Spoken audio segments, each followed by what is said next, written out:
योद्धा न्यूज मराठी। चाकण जवळील भांबोली येथे hotel come in resto and बारचे दिमाखात उद्घाटन। प्रसिद्ध अभिनेते दिग्दर्शक प्रवीण तरडे आणि मान्यवरांच्या उपस्थितीत सोहळा संपन्न।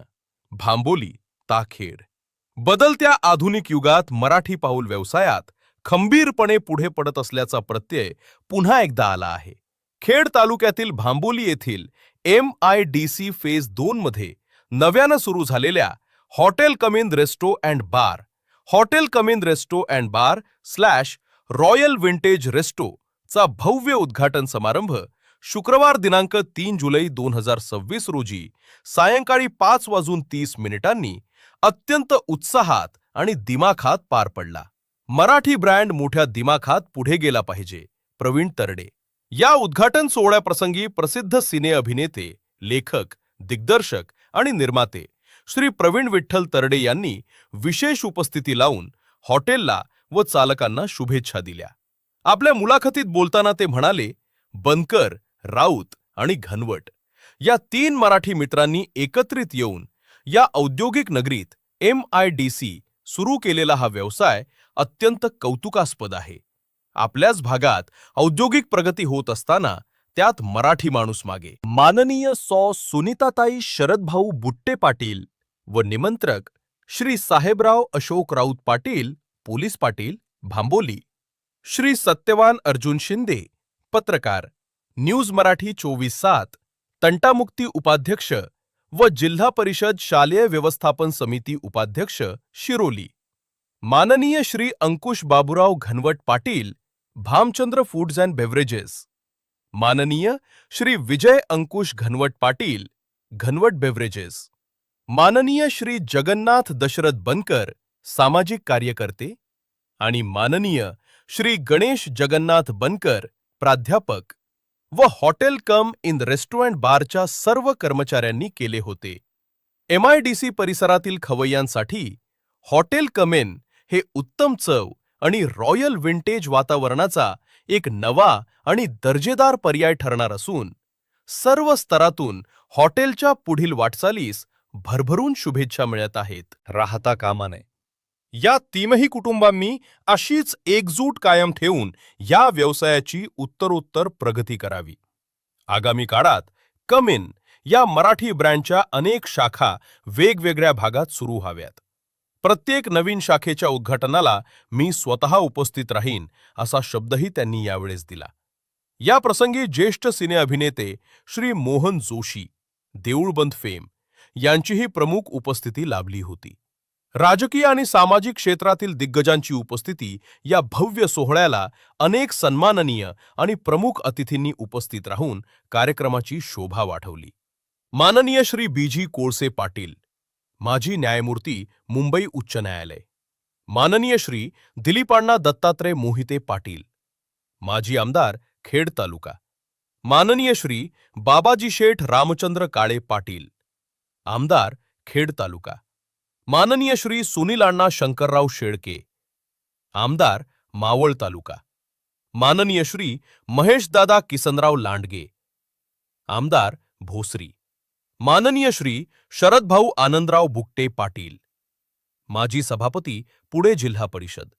माननीय सौ मनीषाताई सुरेश भाऊ गोरे, नगर अध्यक्ष, चाकण नगर परिषद। त्यातली स्वप्न, त्यातली व्यवस्था या प्रत्येक गोष्टीवर चर्चा करत असतील आणि मागचे 2-2.5 वर्ष एकत्र येऊन हे सगळं उभं करताना त्यांच्यात भांडणं झाली नाही म्हणजे हा व्यवसाय खूप पुढे जाणार आहे, हे 100%।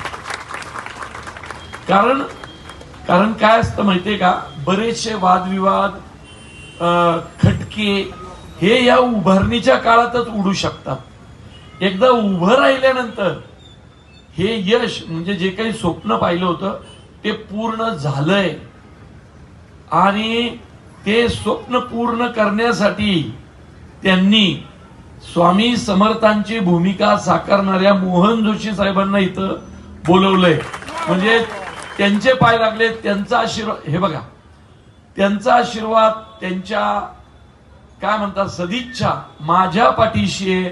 त्यामुळं ग्रामीण भागातून आलेला, मुळशी तालुक्यातून याच्यावरती देश स्वतंत्र झाल्यापासून अनेक चर्चा, उहापोह, व्याख्यानं सगळं झालं, पण मराठी माणूस हा एकत्र यायला घाबरतो की काय अशी परिस्थिती असताना साहेबराव राऊत, विजय घनवट आणि जगन्नाथ बनकर आमचे हे 3 मित्र येऊन एक व्यवसाय सुरू करतात.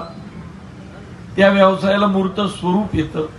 कारण ज्या अर्थी आज हे हॉटेल बांधून उभं आहे आणि त्याचा आज शुभारंभ होतोय, याचा अर्थ मागचे 2-2.5 वर्ष हे 3 जण एकत्र बसून याच्यावर चर्चा करत असतील, पुढे जात असतील, त्यातला व्यवहार. आज 100 कोटीपर्यंतच्या सिनेमाची मजल मारला फक्त त्यांच्या सहकार्यामुळे. म्हणून माझ्या प्रत्येक सिनेमात ते असतात. या भागात कुठलंही शुभ कार्य, कुठलंही स्वप्न पूर्ण होताना दिलीप अण्णा मोहिते पाटील उपस्थित असणे खूप महत्वाचं आहे. त्यांचा हात पाठीवर असणेही महत्वाचं आहे. आज तिघांचे जे साहेबराव, विजय आणि जगन्नाथ तिघांचे आई वडील, पत्नी, आजी आजोबा, त्यांची मुलं या कार्यक्रमाला उपस्थित आहेत. लक्षात ठेवा, या सगळ्यांच्या उपस्थितीत हे सगळं सुरू होत आहे. त्यात इथले पोलीस पाटील असतील, अण्णा असतील, इथले अनेक परवानगी असतील, अनेक कंपन्यांचे HR इथं आहेत. साहजिकच औद्योगिक नगरीमध्ये तुमचा व्यवसाय पुढे न्यायचा असेल तर या औद्योगिक नगरीत आलेल्या कंपन्या, त्यांचे HR हे खूप महत्वाचे असतात. कारण ते तिथं त्यांच्या कंपनीत जाऊन तुमच्या कामाबद्दल किती चांगलं बोलतात, त्याच्यावर त्यांच्या कंपनीतले कामगार, त्यांच्या कंपनीतले मॅनेजमेंटचे लोक, आपल्या तालुक्यातल्या गावातल्या 3 पोरांनी काहीतरी सुरू केलंय याची चर्चा असली पाहिजे. काय आपली माणसं आपल्या पोरांचं ज्यावेळी कौतुक आणि चर्चा करणार आहेत तेव्हा बाहेरचे लोक करणार आहेत. त्यावेळी तुम्ही सगळ्यांनी चर्चा करून ज्यावेळी या तिघांचा व्यवसाय मोठा होईल, अजून 3 जण एकत्र येतील, पुढच्या चौकात अजून 3 जण एकत्र येतील आणि मराठी पोरं व्यवसायात पाय रोवून घट्ट उभी राहतील. इंटरनॅशनल कंपन्यांना कळलं पाहिजे की ज्यांच्या जमिनींवरती आपल्या कंपन्या उभ्या राहिल्यात त्याच पोरांच्या इतर व्यवसायांना सपोर्ट करणं हे त्या कंपन्यांचं कर्तव्य आहे. या तालुक्यातल्या, या गावातला, या भागातला तरुण पोरगा, शेतकऱ्याचा पोरगा मोठा होईल तेव्हा ते सगळं करणार आहे. पहिल्या मुळशी पॅटर्न मधून किंवा आत्ताच्या देऊळ बंद 2 सेपरेट फॅमिलीसाठी वेगळं आणि बारसाठी वेगळं असं सेपरेशन केलेलं आहे. त्यांनी अतिशय सुंदर पद्धतीने बांधलंय. हा कार्यक्रम अतिशय सुंदर आयोजित केलाय. दिलीप अण्णा मोहिते पाटील सरांचं मी स्वागत करतो. प्लस या तिघांचं अभिनंदन केलं पाहिजे एवढ्यासाठी की इतकं सुंदर गिफ्ट त्यांनी आपल्या सगळ्यांना दिलंय. आणि माझ्या मनापासून शुभेच्छा आहेत की हे हॉटेल चांगलं चालावं आणि यात भर घालावी, नवीन हॉटेल बांधावं तुम्ही. धन्यवाद. धन्यवाद. लोकांचे डोळे उघडण्याचं काम केलं. आमच्या परिसरामध्ये औद्योगिक नगरी आली, जमिनीचे भाव वाढले. सुरुवातीला आमच्या मुलाला काय करावं हे कळत नव्हतं, परंतु तुमचा मुळशी पॅटर्न पाहिला आणि आपण सुद्धा या बरबादीपासून वाचलं पाहिजे, आपली मुलं वाचली पाहिजेत. पूर्वीच्या सुरुवातीच्या काळामध्ये काही गडबडी या ठिकाणी झाल्या, परंतु पोलिसांनी वेळेस हस्तक्षेप केला. आता तर आमच्या परिसरामध्ये एका पोलीस स्टेशनची 4 पोलीस स्टेशन झाली. पूर्वी चाकण पोलीस स्टेशनला फक्त 40 लोक होते. पिंपरीचे जो आयुक्तालय आलं, एका पोलीस स्टेशनला 100 पोलीस आले. अशी 4 पोलीस स्टेशन आमच्याकडे झाली. व्यथा त्यांना पूर्णपणाने कल्पना आहे, म्हणून त्यांच्या भाषणामधलं त्या व्यथा त्या ठिकाणी व्यथित झालेल्या आपण पाहतो.